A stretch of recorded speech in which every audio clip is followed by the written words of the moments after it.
Assalamualaikum warahmatullahi wabarakatuh. Nama saya Alehirana Junivia Nugraha, NRP 25.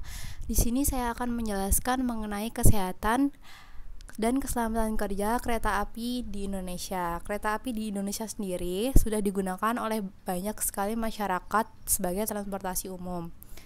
Karena sudah memang banyak digunakan, maka perlu sebuah metode untuk menghindari kecelakaan di lapangan, yaitu dengan adanya K3 yang harus digunakan oleh penumpang dan para pegawai kereta api Indonesia.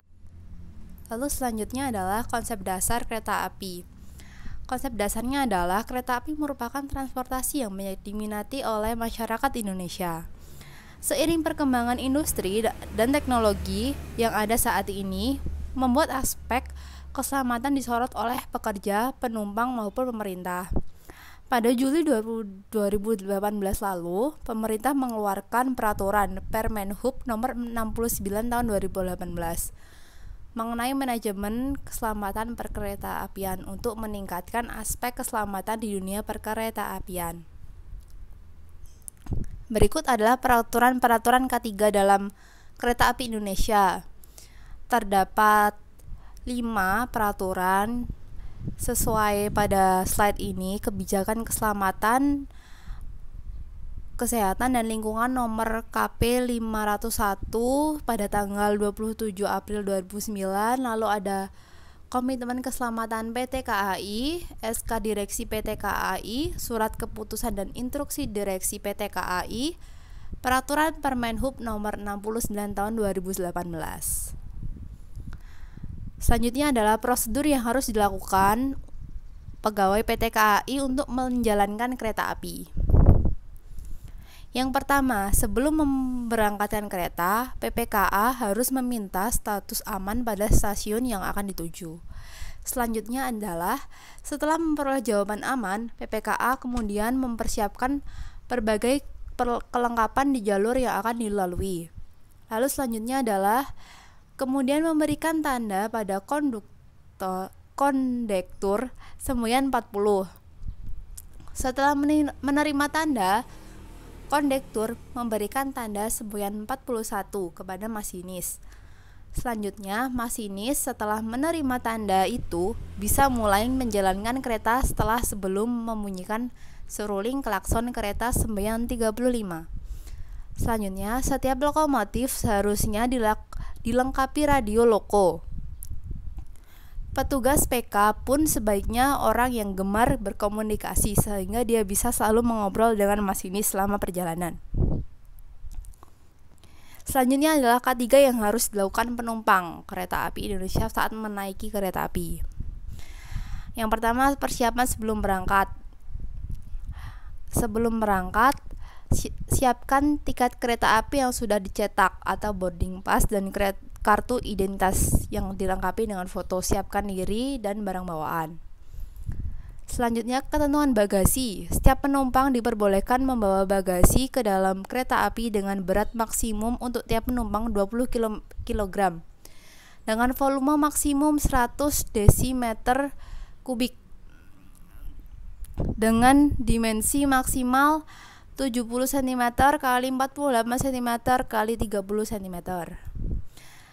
Lalu selanjutnya saat berada di stasiun. Yang pertama, tunggu kereta dengan tertib dan antri di garis yang sudah diberikan tanda.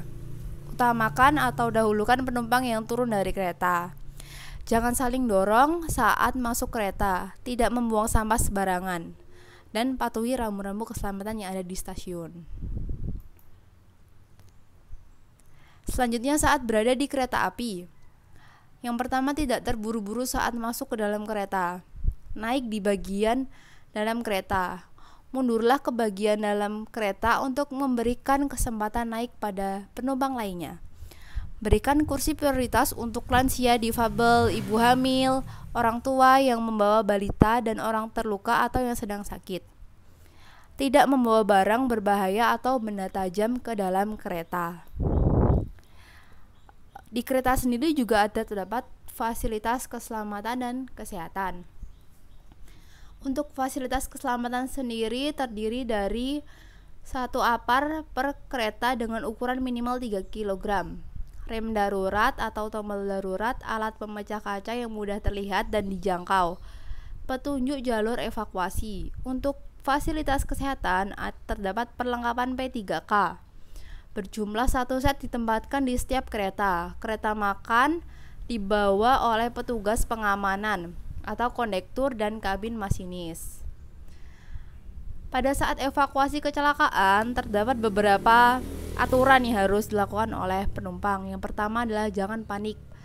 Baca aturan keselamatan darurat yang dipasang di beberapa sudut rangkaian kereta.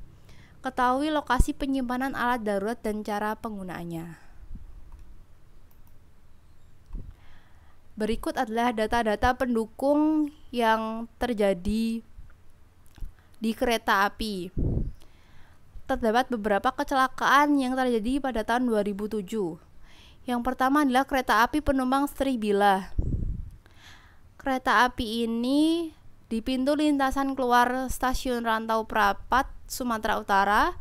Penyebabnya adalah terjadinya tabrakan karena petugas lalai memindah jalur rel keluar masuk kereta api, yang mengakibatkan 9 orang terluka berat dan 26 luka ringan. Lalu pada 31 Januari 2007, kereta bisnis Sancaka rute Surabaya-Jogja anjlok di Nganjuk, Jawa Timur dan tidak ada korban. Pada tanggal 29 Januari 2007, kereta ekonomi Bengawan rute Solo-Jakarta anjlok di stasiun Mango 2, Klangenan, Cirebon dan tidak ada korban. Tanggal 24 Januari 2007, kereta api diesel jurusan Jakarta Kota Rangkas Bitung membawa 7 gerbong penumpang anjlok di stasiun Palmerah. Pada 2 Januari 2007, kereta komuter 241 rute Jakarta Bojong juga tidak ada korban. Lalu analisa dan pembahasannya adalah lokomotif yang rata-rata sudah tua di kereta api Indonesia. Dari data yang ada, sekitar 616 unit armada, 82% memiliki usia di atas 16 tahun dan 43% berusia di atas 30 tahun dan 18% berusia di bawah 16 tahun. Sistem persinyalan di PT KAI masih tidak jelas.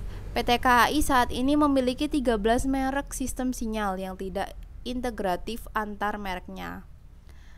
Lalu selanjutnya adalah rel kereta api berusia melebihi 50 tahun. Panjang 5.042,04 km, 25% adalah 950,77 km, dibangun di antara tahun 1870, 1912 serta 1922. Rel yang dibangun di atas tahun 1985 hanya 211,13 km. Lalu selanjutnya adalah masinis pemimpin perjalanan kereta api atau PPKA dan kondektur harus dalam satu kesatuan bahasa agar mudah dalam mengerti pada saat berkomunikasi dan tidak berakibat bahaya. Terima kasih. Itu tadi adalah presentasi dari saya mengenai K3 di kereta api Indonesia. Mohon maaf jika ada salah kata. Wassalamualaikum warahmatullahi wabarakatuh.